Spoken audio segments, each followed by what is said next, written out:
കേരളത്തിൽ ഇടതുപക്ഷത്തിൻ്റെ പരാജയത്തിൻ്റെ പ്രധാന കാരണം ന്യൂനപക്ഷ സമുദായങ്ങളോട് പൊതുവിലും മുസ്ലിം സമുദായത്തോട് പ്രത്യേകിച്ചും LDF സർക്കാർ കാണിക്കുന്ന പ്രീണനമാണ് എന്ന് പറഞ്ഞതിന് വീരശ്രീ വെള്ളാപ്പള്ളി നടേശനെതിരെ വലിയ ആക്രമണമാണ് ചില കേന്ദ്രങ്ങളിൽ നിന്ന് നടക്കുന്നത്.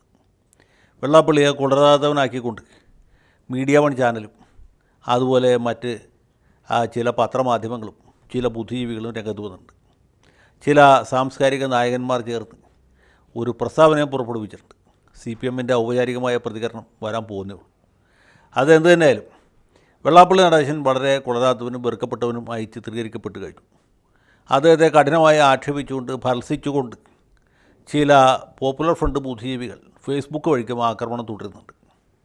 അതവിടെ തുടരുന്നതിനിടയിൽ തന്നെ വളരെ കൗതുകരമായിട്ടുള്ള ഒരു ലേഖനം എന്ന് പറയാമോ എന്നെനിക്കറിയില്ല. സാമാന്യം കൗതുകരമായിട്ടുള്ള എന്നാൽ സീരിയസ് ആയിട്ടുള്ള ഒരു കാര്യം കഴിഞ്ഞ ഞായറാഴ്ചത്തെ ദീപിക പത്രത്തിൻ്റെ എഡിറ്റോറിയൽ പേജിൽ കാണപ്പെട്ടു. അത് ഒറ്റ നോട്ടത്തിൽ ഇങ്ങനെ ഒരു സംഗതിയാണെന്ന് തോന്നുകയില്ല. പാർലമെൻറ്റിലേക്ക് ജയിച്ച ജോസ് കെ മാണിയെ പ്രശംസിച്ചു കൂട്ടും. അദ്ദേഹത്തിന് അതിനുള്ള അർഹത വീണ്ടും ചൂണ്ടിക്കാണിച്ചു കൂട്ടും. അതുപോലെ തന്നെ BJP സർക്കാരിൽ ഒരു സ്ഥാനം നേടിയ ജോർജ് കുര്യൻ എന്ന കോട്ടയംകാരൻ ക്രിസ്ത്യാനിയെ അനുമോദിച്ചുകൊണ്ടുള്ള ലേഖനമാണ്. ജോർജ് കുര്യൻ ഇതോടുകൂടി അത്യുന്നത സ്ഥാനത്ത് എത്തിയിരിക്കുന്നുവെന്നും മാർപ്പാപ്പയുടെ അടുത്ത വരവിൽ ഇദ്ദേഹം ന്യൂനപക്ഷകാര്യ സഹമന്ത്രിയായി അദ്ദേഹത്തോട് ഒപ്പമുണ്ടായിരിക്കുമെന്നൊക്കെ ദീപിക വളരെ രോമാഞ്ചത്തോടിയിട്ട് എഴുതിയിട്ടുണ്ട്. മാത്രമല്ല കേരള കോൺഗ്രസ്സിന് വലിയ ശക്തിയുള്ളൊരു മേഖലയിൽ നിന്നാണ് ഇദ്ദേഹം വരുന്നത്. അങ്ങനെ ജോസഫ് ഗ്രൂപ്പിലോ മാണി ഗ്രൂപ്പിലോ അല്ലെങ്കിൽ PC ജോർജിൻ്റെ പാർട്ടിയിലോ പോകാതെ വഴിതെറ്റി പോകാതെ 1980കളിൽ തന്നെ BJPയിൽ ചേരുകയും ഇന്നേ ദിവസം വരെ ആ പാർട്ടിയിൽ ഉറച്ചു നിൽക്കുകയും ചെയ്ത് ഇദ്ദേഹം ഒരു വലിയ മഹാസംഭവമാണ് എന്നൊക്കെ പറഞ്ഞിട്ടുണ്ട്. ഞാനിവിടെ പറയാൻ പോകുന്ന കാര്യം അതല്ല, അത് നമ്മളെ സംബന്ധിച്ചുള്ളൊരു വിഷയമല്ല. അങ്ങനെയൊക്കെ പറഞ്ഞ് ആരംഭിക്കുന്ന ഈ ലേഖനം അടുത്ത ഘട്ടത്തിൽ പ്രീണനത്തിലേക്ക് പോവുകയാണ്. ഇടതുമുന്നണി സർക്കാർ പ്രീണന രാഷ്ട്രീയമാണ് കൈകാര്യം ചെയ്യുന്നത് എന്ന് ദീപികയും യാതൊരു അർത്ഥശങ്കയും ഇല്ലാതെ പറഞ്ഞു വെക്കുന്നു. അവിടെ പറയുന്നത് എന്താ വെച്ചാൽ ന്യൂനപക്ഷ വർഗീയതയും ഭൂരിപക്ഷ വർഗീയതയും ഒരുപോലെ അപകടകരമാണ് എന്നാണ് സഖാ VMS നമ്പൂതിരിപ്പാട് പണ്ട് സിദ്ധാന്തിച്ചത് എന്നാണ്. അത് ശരിയുമാണ്. 1985-87 കാലത്ത് അദ്ദേഹം അങ്ങനെ പറഞ്ഞിരുന്നു. അങ്ങനെയാണ് 1987 മാർച്ചിൽ നടന്ന തെരഞ്ഞെടുപ്പിൽ LDF വിജയിച്ചത്. ആ കാര്യം ഓർമ്മിപ്പിച്ചുകൊണ്ട് ദീപിക പറയുകയാണ് ഈ സമീപകാലത്തായിട്ട് CPM അതിൽ വെള്ളം ചേർത്തു എന്നാണ്. അത് വെള്ളം ചേർക്കുന്നതിന് ഉത്തരവാദിയം കണ്ടുപിടിച്ചിട്ടുണ്ട്. അത് KT ജലീലാണ്. KT ജലീലിൻ്റെ താല്പര്യപ്രകാരം പിണറായി വിജയനും സംഘവും ഈ ന്യൂനപക്ഷങ്ങളെ പ്രീണിപ്പിക്കുകയാണ്. ന്യൂനപക്ഷങ്ങളെന്ന് പറഞ്ഞാൽ ദീപിക പ്രതികരിക്കുന്ന ന്യൂനപക്ഷമല്ല, ജലീൽ പ്രതിനിധീകരിക്കുന്ന ന്യൂനപക്ഷ സമുദായത്തെ പ്രീണിപ്പിക്കുകയാണ്. പിന്നെ ഉദാഹരണങ്ങൾ ദൃഷ്ടാന്തങ്ങൾ എണ്ണി പറയുന്നുണ്ട്. ഒന്നാമത്തെ ദൃഷ്ടാന്തം എന്ന് പറയുന്നത് മതപരമായ വസ്ത്രധാരണത്തെ മാർക്സിസ്റ്റ് പാർട്ടി എതിർക്കും. അത് മന്ത്രി ശിവൻകുട്ടി മുൻകൈയെടുത്ത് ജെൻഡർ ന്യൂട്രൽ വസ്ത്രധാരണ സ്കൂളുകളിൽ ഇൻട്രൊഡ്യൂസ് ചെയ്തപ്പോൾ ചില മൊല്ലാക്കന്മാരുടെയും മുസ്ലിയാക്കന്മാരുടെയും ഭീഷണി കേട്ട് അത് പിൻവലിച്ചു. അത് ഒന്നാമത്തെ ഉദാഹരണം. രണ്ടാമത്തേത് ഈ ഹമാസ് നടത്തുന്ന അക്രമത്തെ മാർക്സിസ്റ്റ് പാർട്ടി ശ്ലാഘിക്കുന്നു, അതിനെ അംഗീകരിക്കുന്നു, അതിനുവേണ്ടി പ്രകടനം നടത്തുന്നു. അതേ സമയത്ത് പാകിസ്ഥാനിലും അർമീനിയയിലും നൈജീരിയയിലും ഒക്കെ നടക്കുന്ന ക്രിസ്ത്യൻ ന്യൂനപക്ഷത്തിനെതിരെ നടക്കുന്ന അക്രമത്തെക്കുറിച്ച് പാർട്ടി മൗനം പാലിക്കുന്നു. രണ്ടാമത്തെ ചാർജ്. മൂന്നാമത്തേത് ലോകമെമ്പാടുമുള്ള സ്ത്രീ വിരുദ്ധ നടപടികളെക്കുറിച്ച് CPM വളരെ വാചാലമായിട്ട് പറയുന്നു. അതേസമയത്ത് തന്നെ ഇറാനെക്കുറിച്ചോ താലിബാനെക്കുറിച്ചോ ഒരക്ഷരം മിണ്ടുന്നില്ല. പള്ളി മോസ്കാക്കുന്നതിനെക്കുറിച്ചും അവർക്കൊന്നും പറയാനില്ല. പള്ളി മോസ്കാക്കി എന്ന് പറയുമ്പോൾ നിങ്ങൾ തെറ്റിദ്ധരിക്കരുത്.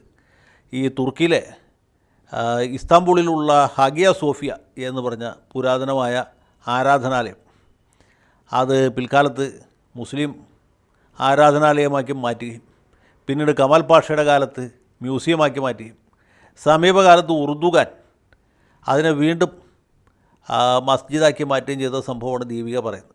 ആ സന്ദർഭത്തിലും CPM മൗനം പാലിച്ചു എന്നുള്ളതാണ് ഇവരെ കുറ്റപ്പെടുത്തലായിട്ട് പറയുന്നത്. അപ്പോൾ ഇങ്ങനെയൊക്കെയുള്ള ആരോപണങ്ങളുണ്ടെന്നും ഇതുവഴിക്ക് ഈ പ്രഖ്യാപിതമായ മതനിരപേക്ഷ നിലപാടിൽ നിന്ന് CPM പുറകോട്ട് പോയി എന്നും അതിലേക്ക് മുഖ്യമന്ത്രി വഴിതെറ്റിച്ച ആൾ ജലീലാണെന്നും ദീപിക ആവർത്തിച്ച് പറയുകയാണ്. ഇതുകൊണ്ടൊക്കെയാണ് ഇടവരാതി പിന്നാക്ക സമുദായങ്ങൾ ഇടതുപക്ഷത്ത് നിന്ന് അകന്നു പോയത് എന്ന് ദീപിക പറയുന്നു.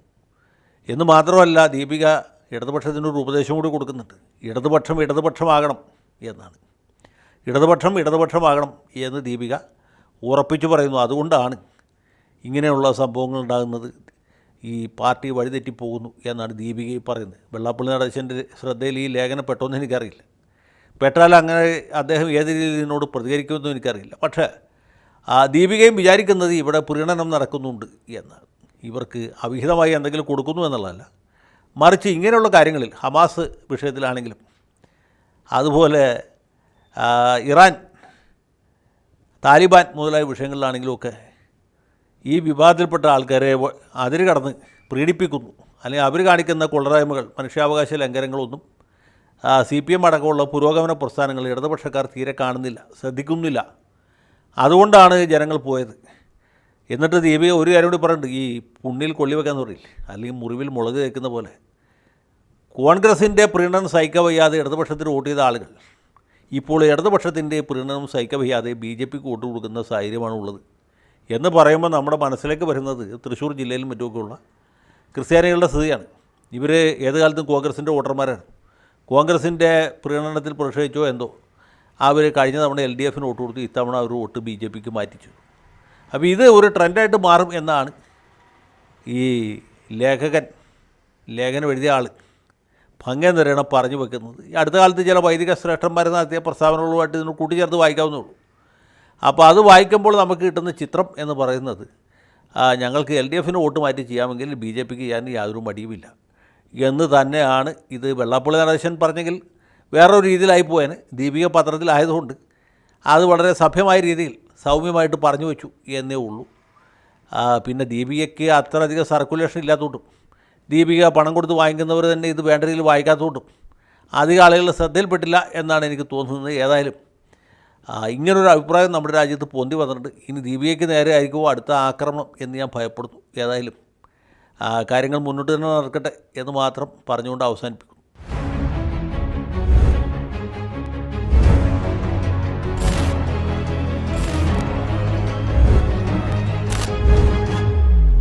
കൂടുതൽ വാർത്തകളും വിശേഷങ്ങളും നിങ്ങളിലേക്ക് എത്താൻ ABC മലയാളം സബ്സ്ക്രൈബ് ചെയ്യുക, ബെൽ ബട്ടണും അമർത്തുക.